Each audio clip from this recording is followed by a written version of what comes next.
Sebagai wanita, kita harapan siapa? Saya coba akan membahasnya dari sisi peran rumiyin mawon nggih Ibu Fatimah. Kita sebagai makhluk Allah, perempuan, yang pertama peran kita adalah kita berhadapan dengan Allah. Tanggung jawab kita dengan Allah itu pribadi, peran pribadi. Lalu kemudian kita sebenarnya juga memiliki peran di lingkungan terdekat, yaitu suami jika kita berkeluarga, anak jika kita sudah diberi anak.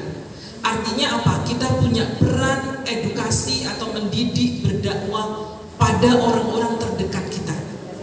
Walau sebenarnya yang sewu dalam Al-Quran itu qu anfusakum wa ahlikum naro, itu sebenarnya lebih khusus kepada laki-laki. Tapi karena kita sebagai partner suami gitu ya, kita juga mendukung supaya suami bisa mencapai apa yang diamanahkan dalam ayat tersebut. Termasuk kalau panjenengan lihat di An-Nisa itu ada ayat yang saya tuh kalau baca ayat itu selalu bisa enggak saya ya, wal yakhshal ladina law taraku min khalfihim dzurriyyatan dhi'afa, takutlah engkau meninggalkan anak-anak yang lemah. Wedi nih Bu, lemah apanya? Yang pertama imannya. Kita tidak bisa bayangkan masa makin pun tiktokan atau ngoten. Bagaimana besok dengan zaman anak kita 10-20 tahun yang akan datang? Lemah akalnya, lemah hartanya, lemah yang lain-lain. Itu yang kita takutkan. Jadi harapan yang terdekat itu ya ada pada diri kita, menyelamatkan kita karena nanti di hadapan Allah nafsi-nafsi. Setelah itu keluarga kita. Setelah itu jika kita diberikan kesempatan oleh Allah berupa ilmu, maka tidak boleh kita tutup hanya untuk diri kita sendiri. Ilmu itu harus kita sebarkan kepada keluarga kita, kepada sahabat kita, kepada orang-orang yang ada di sekitar kita. Itu jawaban untuk pertanyaan panjenengan yang pertama. Lalu yang kedua, siapa yang harus menjadi rujukan kita? Yang menjadi uswah kita tentu adalah orang-orang yang soleh dan solehah. Apakah itu para nabi? Tentu hanya sedikit yang bisa kita tiru. Istri-istri Rasul gitu, orang-orang yang soleh, guru-guru kita, baik yang sudah meninggal maupun yang masih hidup, termasuk orang tua kita. Itulah rujukan kita atau kita tempat bercermin. Nah, yang saya bu, manusia itu kan penuh dengan kekurangan. Keluarga itu penuh dengan dinamika. Jangankan keluarga kita, keluarga Rasul itu ada di surat At-Tahrim ayat 1 dan sampai ayat 6 ya kalau nggak salah ya. Itu asbabun nusulnya itu masalah kecemburuan ibu-ibu. Jadi kan kalau waos nggih, Rasulullah diberikan hadiah seorang hamba sahaya bernama Mariatul Qibtiyah. Lalu kemudian ada kecemburuan di hati Sayyidati Hafsah, wajar, namanya istri. Lalu kemudian timbullah gejolak-gejolak cinta yang wujudnya dalam bentuk cemburu. Tapi kemudian cara Rasulullah menghadapi istri-istrinya dan cara istri patuh kepada suami itu adalah uswah bagi kita. Bagaimana istri-istri Rasul kepada Rasulullah itu menjadi uswah bagi kita. Itu kalau saya melihatnya mata. Termasuk mungkin di sini yang paling dekat punya Dahlan. Ini uswah saya, bagaimana beliau, yang saya banyak belajar dari beliau, memilih kata-kata terbaik berhadapan dengan orang lain, memperlakukan orang lain. Itu tidak ada teorinya. Itu ilmu kehidupan. Nah, itu yang harus kita pelajari dalam kehidupan sehari-hari. Termasuk dari jenengan hari ini saya juga banyak belajar. Lalu kemudian berikutnya, sifat-sifat apa yang harus kita miliki? Allah memiliki sifat 99. Itu maha. Kita ngambil sedikit aja. Contoh misalnya yang diminta saat ini apa? Ketika kita menjelang hari raya, sifat pengampunnya Allah. Tapi kan kadang kita itu masih mikir, wah kalau ini ngomongan ini rasanya sampai kiamat, gak kira, gak sepuluh kan ngoten nggih. Padahal kan yang harus kita lakukan adalah memaafkan. Wasari'u ila maghfiratin wa jannah kan ngoten. Syaratnya salah satunya adalah wa'afina anin nas, memaafkan orang lain. Tapi rasanya hati kita itu sejangget, aku lah eleng, gak kira sampai kapanpun kan gitu. Itu manusia. Jadi sifat-sifat kita itu memang harus mengacu kalau bisa sepersekian persen sedikit aja dari sifat-sifat yang telah diteladankan oleh Rasul dan juga telah disyariatkan dalam Islam. Ingatkan Bu Fatimah, semoga ada baik dan manfaatnya dari penjelasan saya. Jika ada kurangnya saya mohon maaf. Yang kedua, ini namanya Bu Husna. Bu Eni. Oke. Ini sering jadi problem. Misalnya ibunya tidak bolehin makan coklat, ambil cucu, ambil nenek, gitu kok na coklat, aja ngomong mama lah ya. Itu kan ada iklannya itu. Terus coklatnya sekarang ada gini nih. Bu, pertama tidak usah mendebatkan pada mertua, karena itu akan panjang. Lebih baik kita memberikan penjelasan kepada anak dan tidak perlu dimarahi anaknya. Kalau piye sih, nggak usah, nggak akan masuk itu Bu. Karena yang akan jadi muncul justru itu seperti film Ikatan Cinta itu. Jadi ada yang jahat, ada yang baik. Nanti yang jahat mama ini bahaya. Karena biasanya kalau sudah jadi nenek, ilmu itu tidak jalan, yang ada kasih sayang, oleh sebarang kali. Nah ini ku nenek nih. Karena apa? Saking senengnya. Soalnya putu ini ku putusan katanya. Jadi putusannya hati. Kira saya ngoten, terus ngoten. Lek mbah iku mbah tambah. Jadi mbah. Eyangti yang selalu di hati. Sayang di hati. Oh iya, eyangti sayang di hati. Nah, caranya jelaskan kepada anak. Lalu kemudian diulang-ulang dan anak itu harus kita beri pujian setelahnya. Jadi harus diulang-ulang, ke anak kita yang harus kita ulang-ulang gitu. Nanti ketika misalnya kok di rumah mbahnya misalnya ya diberangkat sama lagi, nanti kalau bersama kita ulang lagi gitu. Nah seperti itu caranya. Jangan sampai berkonflik dengan mertua karena biasanya itu jadi bahaya itu tadi gitu. Tapi kecuali kalau dengan ibu kita sendiri itu bahasanya harus lain lagi. Jadi kita menjelaskan pada anak kita di depan ibu kita.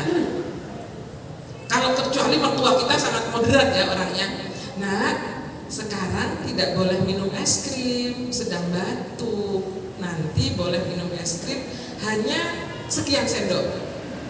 Jadi memang dengan anak itu harus ada aturan Bu. Dalam teori itu namanya teori behavioristik. Jadi harus ada aturan dan kadang-kadang memang harus ditarik ulur. Ambil contoh. Kalau kita mau ke toko, harus ada janji dulu dengan anak. Sebab kalau enggak, sanggup jenengan buatan kata, ayah. Anaknya itu bisa nangis sampai melungker-melungker. Nah, biasanya itu adalah jurus dia. Itu cara dia menyandera jenengan. Pertama kan nangis, mari nangis gak oleh teriak, mari ngunu golong-golong. Sekarang golong-golong minta mainan, kapan-kapan golong-golong minta sepeda motor, suwe-suwe golong-golong jalan rabi. Jadi dari rumah sudah diberitahu, mama akan beli ini, adik punya jatah berapa, entah 30.000, entah 50.000. Nah anak biasa diajak dialog, kok di toko kemudian menemukan mainan harganya 60.000 misalnya, ini kita simpan 50.000.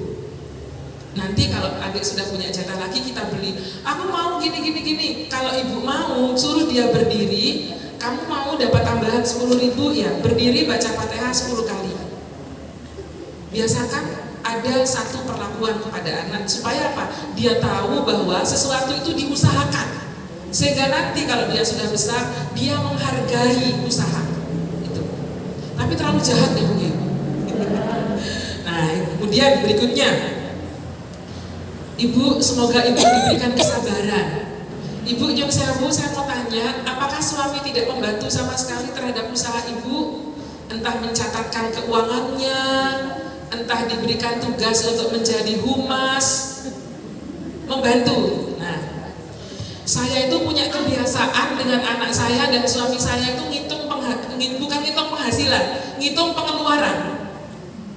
Jadi anak saya waktu kecil itu lagi ngapain nih? Ini loh sama Abi lagi ngitung bayar listrik sekian, bayar uang antar jemput adik sekian, antar jemput kakak sekian, uang sekolah sekian, terus gajinya Abi sekian, gajinya Umi sekian. Loh kok kurang ya? Untuk kan dikurangi. Oh kurangnya kita baca Waqiah. Nah, kita terbiasa untuk berdialog. Termasuk gini, kenapa kadang-kadang pasangan kita itu cuek dengan kita? Karena tidak tahu proses keseluruhannya. Kalau dia tahu, insya Allah dia akan ambil bagian. Jadi keterbukaan dalam hal ini itu penting dalam keluarga. Sebab usaha yang barokah itu yang sama-sama diketahui bersama. Nah, saya menyarankan kepada ibu, pertama, mungkin ada aturan keuangan. Jadi keuangan usaha itu dicatat. Seringkali kalau kita usaha, oh si permulaan kok gak usah keuangan, sebaiknya ada keuangan. Belanja modalnya berapa, belanja untuk tukang atau pegawai berapa, ngoten kemudian ini penghasilannya berapa. Itu suami dilibatkan. Bilangnya neten, penjenengan konsultannya saya nggih. Nah, suami itu seneng Bu, kalau posisinya itu ditinggikan. Panjenengan, padahal konsultan itu singkatannya kongkonane sultan. Panjenengan konsultannya saya nggih, kula badhe konsultasi keuangan, konsultasi pengeluaran rumah. Itu perlu kita bicarakan. Nah, kalau misalnya masih mendel mawon, panjenengan sanjang, kula dongaaken kersane pengeluaran itu bisa tertutupi dengan usaha. Saya itu sekarang, saya ini kami sedang punya hajat Bu. Terus sama sama kakaknya suami, kami itu diberi ijazah baca Waqiah sekian. Nah, itu dibagi. Tapi biasanya paling banyak suami saya. Sama misalnya berapa? Anak pertama berapa? Anak kedua berapa? Nah, pola komunikasi seperti itu akan membuat tidak ada yang tertahan di hati. Nah, kalau sudah selesai semuanya, kita bilang terima kasih kepada suami. Entah dia ngambilkan baju kita, entah kita biasakan bilang terima kasih. Matur nuwun ya Bi. Termasuk kalau dalam hubungan seksual bilang terima kasih Bu. Jenengan lah boten biasa tau. Bilang terima kasih. Biasa Bu. Terima kasih ya Bi. Begitu ya Bu ya. Nah, terus kemudian sering dipuji. Ojo dipaido mawon Bu. Enggak iso mah boten jenengan. Cuma seringkali kita itu terpancing. Kita harus sering memuji. Karena laki-laki, tidak hanya laki-laki, siapapun itu suka ketika pekerjaannya dipuji. Sekalipun lencang-lencangnya dipuji mawon api. Misalnya goreng tempe, waduh kok kegosongan. Api. Enggak kegosongan enggak, gampang kok dipenyet kayak kecap kalau sekelat. Diselimunakan mawon. Ya makanya ruwet kamu ya. Campur terasi wis padha nyampur wis. Dibuat gampang. Nah, Bu. Jadi kuncinya adalah libatkan suami buat dia paham dan tahu bagaimana alur manajemennya supaya dia terlibat. Lalu beri satu tanggung jawab Bu. Tanggung jawabnya sebagai konsultan niku wau. Jenengan kalau jadikan konsultan, lalu mintakan doa. Saya minta doa nggih kali jenengan kepada Allah supaya usaha saya lancar. Karena apa? Ya itu tadi, panjenengan kan surga saya. Jadi doanya itu jalur ridho Allah, itu lewat panjenengan. Itu memang suami kalau dibegitukan akhirnya mandek-mandek Bu. Tapi muka-muka boten mandek-mandek tok nggih, mantan niku nggih mantan solusi. Ibu, mugi-mugi usaha panjenengan diparingi lancar kali Allah. Suami panjenengan membantu, diberikan keterbukaan hati untuk kemudian bisa mendukung usaha jenengan dan usaha suami kembali lancar. Amin. Matur nuwun sangat, mohon maaf jika jawaban saya apunten rada sambil guyon. Ya biar ndak puyeng nggih. Nggih, matur nuwun sangat, ngapunten. Matur nuwun.